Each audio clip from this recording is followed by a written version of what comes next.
Баршаңызға қайырлы күн, құрметті көрермендер. Менің каналыма қош келдіңіздер. Бүгін мен сіздерге 3 түрлі балмұздақтың жасалу жолын көрсететін боламын. Дәмі өте керемет болып шығады. Сіздерге де жасауға кеңес беремін. Менің каналыма тіркелмеген болсаңыз, төмендегі подписация батырмасын басып, пікірлеріңізді қалдырып, қоңырау белгісін басып қоюды ұмытпаңыздар. Ең алдымен осындай таза атысымызға 300 грамм сүтімізді құямыз. Майлылығы маңызды емес, қолдың сүті болса тіпті жақсы. Су қосып та жасауға болады, бірақ сүт қосқандағыдай дәмі ерекше болып шықпайды. Сүтімді ыдысқа құйдым. Енді осындай дүкендерде сатылатын дайын смес болады. Бағасы бар болғаны 550 теңге.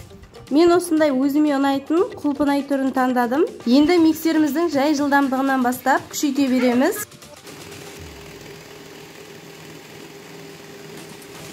5 минут араластырғаннан кейін құйылатылған сүт, яғни сгущенное молоко қосатын боламыз. Аз мөлшерде 20 граммдай қосамын. Бұл дайын сместің дәмінің өзі тәтті, қоспай жасауға да болады. Дәмі ерекше тәтті болу үшін осылай сгущенка қосып жасадым. Неке қоюлығы осындай болуы қажет. Енді морозильникке 2 сағатқа қатырып аламыз. Кондитерлік дүкендерде осындай мороженеге арналған ыдыстар сатылады. Ерекше әдемі көріну үшін осындай ыдыстармен қатырып алған мороженемді ыдыстарға салып шығамын. Ең бастысы дәмі ерекше өте керемет болып шығады. Енді осылай бетіне шоколадтарымды сеуіп шығамын. Енді балмұздағымның екінші жасалу түрін көрсетемін. Банан мен киви қосып жасайтын боламын. Блендерге салуға ыңғайлы қылып осылай турап шығамын.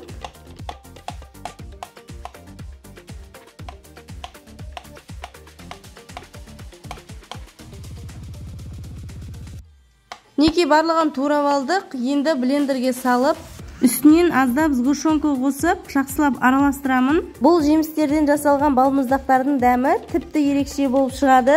Неке біздің балмұздақтарымыз дайын болды. Енді осындай таяқшаларын қадап қоямын. Енді 2 сағатқа морозильникке қатыруға саламын. Енді 3-ші балмұздағымызды дайындаймыз. Ол үшін таза ыдысымызға 300 грамм сүтімізді құйып аламыз. Кез келген дүкендерде сатылатын балмұздаққа арналған осындай сухой сместі пайдаланамын. 300 грамм сүтімнің үстіне барлығын салып жіберемін. Енді миксермен қоюланғанша жақсылап араластырамыз. Енді керемет дәм беру үшін сгущенное молоконы қосып, тағы да миксермен қоюланғанша араластырамын. Неке біздің балмұздақтарымыз дайын болды. Осындай дайын ыдыстарымызға салып, морозильникке 2 сағаттай қатырып аламын. Видеода көріп отырғандарыңыздай ешқандай да қиындығы жоқ. Балаларыңызға жасап беруге кеңес беремін. Қолдан жасап берсеңіздер өте тойымды әрі дәмді болып шығады. Дүкендегі балмұздақтарға қарағанда бағасы да тиімді. Менің қазақша каналымның дамуына үлес қосып, каналыма тіркеліп, қолдап кетуді ұмытпаңыздар.